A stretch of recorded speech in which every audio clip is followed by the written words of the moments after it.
I know it's been tough period for a lot of satsangi friends and everybody all over the world. People have been reaching out to me, um, and other folks as well, and we are all trying to help in this pandemic epidemic that we are seeing with coronavirus. I know it has impacted a lot of friends and families in India.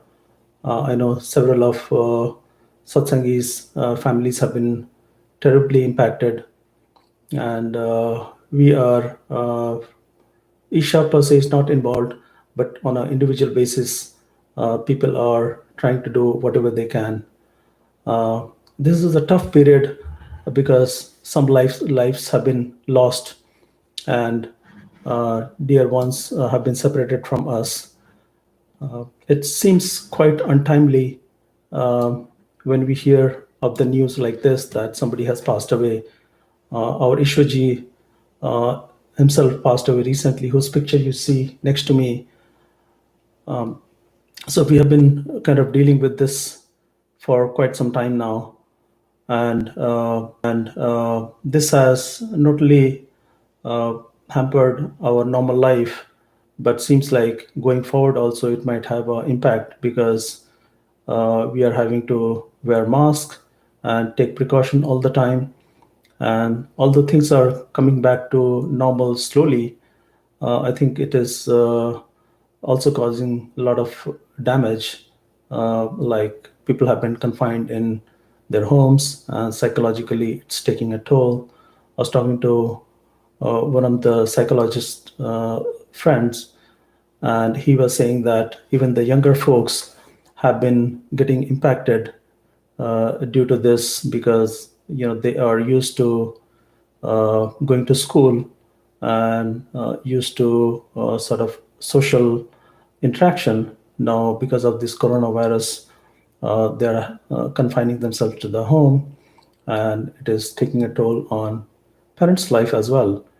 uh, so these situations come up uh, often. If you look into the history, uh, these kind of epidemics have been around with us for a long time.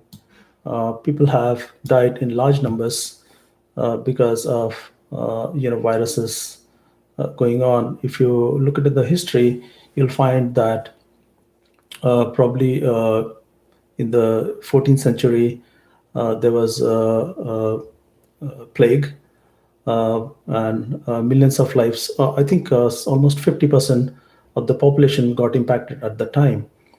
And there have been cases of flus, swine flu was recent, and Ebola. So it is nothing new. Humanity has been dealing with sort of natural calamities like this. Uh, Different kind of fevers, flu have been, of course, one of the most in terms of cost taking life. It has been very costly.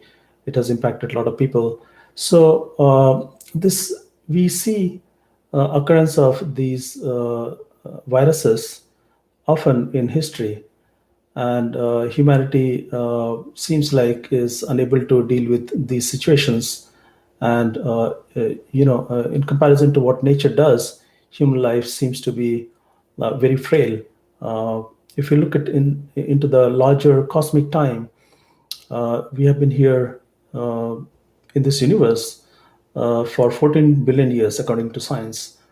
And we have, if you consider the larger time frame, when according to science, uh, big bang happened, and what we the world that we see around us, stars, Milky Way, different galaxies, black holes, different elements started forming. uh, and in the context of larger time frame, our lifespan of maybe 100 years at most is very minuscule in comparison. I was watching this show by a scientist called Neil deGrasse Tyson. in a episode of Cosmos. I happened to see it when I was flying, and he talked about how the universe came into being according to science. Science is still, of course, trying to understand how this universe that we see outside has been formed, and many scientists have been trying to give an answer. And there have been some fundamental forces that were discovered, and they're trying to still sort of combine the fundamental forces like electricity, magnetism, nuclear forces, gravitational forces, and so on. So they're trying to sort of explain human nature by its curiosity when it runs into difficulty, like uh, we see with the epidemic. Natural question is that why are we suffering? And it's amazing that when we lose life, that is when we realize the value of life. I mean, if you see the population of Earth, it's 7 8 billion human beings, and of course there are a lot of other species residing on this planet. But only when the life is lost and we feel a pain in our life, especially when a loss of a person, that's when we think that there is something called life.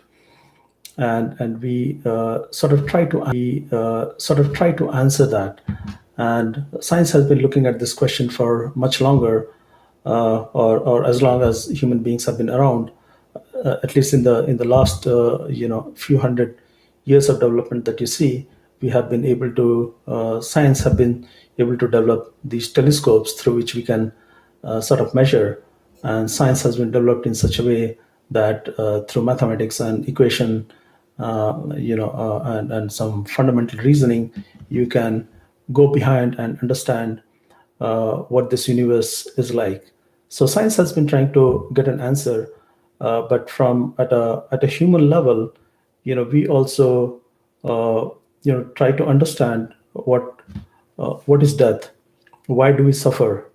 So these questions arise only when uh, calamities like the current one that we are seeing happens. In the past, there have been other events also, sometimes not natural, although people are, questioning whether this virus is, what is the nature of this virus, because it seems to be, mutating so rapidly. Anyway, without going into conjecture, there are, in the past there have been other events which sort of also trigger us to think why these things are happening to us. Like in the past, we have had so many wars. If you look at wars in the last century itself, we have had World War One, Two, Vietnam War, we had a Gulf War.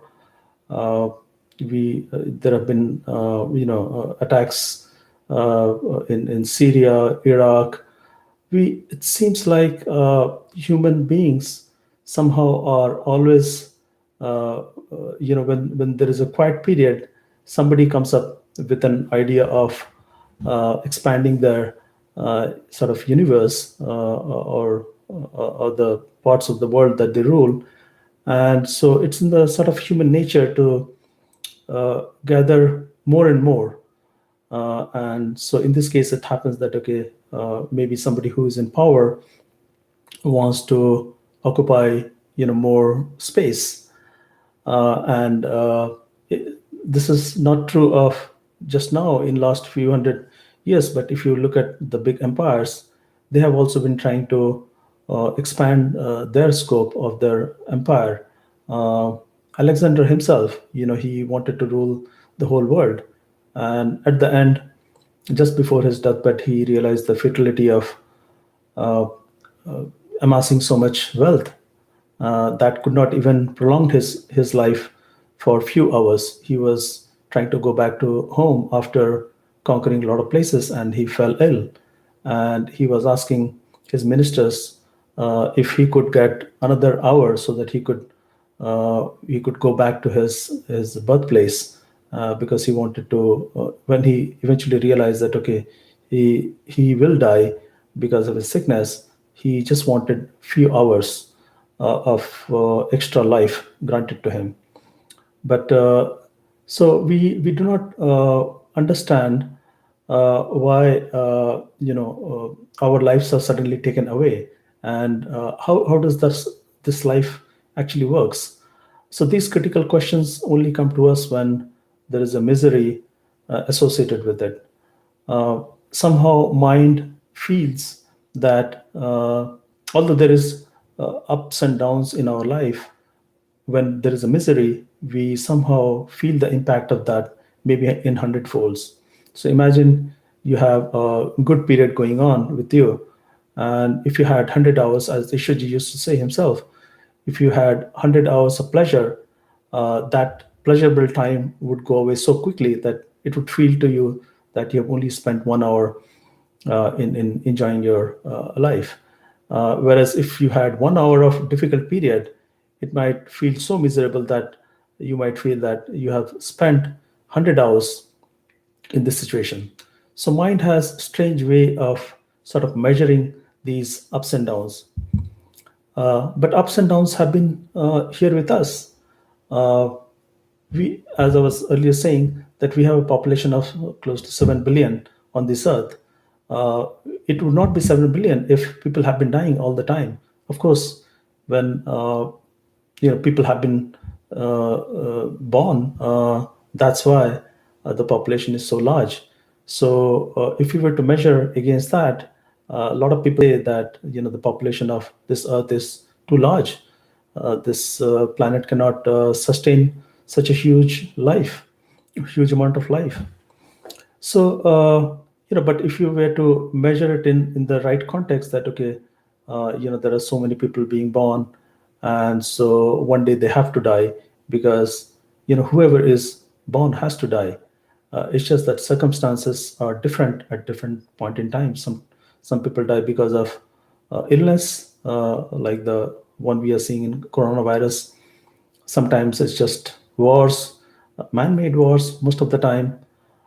So if you try to look for answers using your mind as to why it happened, it's very difficult to get an answer, because all we have is this current lifetime. So we know when we are born, what are the things we do, and at the end, it doesn't seem like there is any rationale to why something happened to us. Whereas masters and yogis tell us that this life is actually balanced. There is equal positive and equal negative. But as I said earlier, mind perceives it in different ways. So we feel that we are dealing with more misery.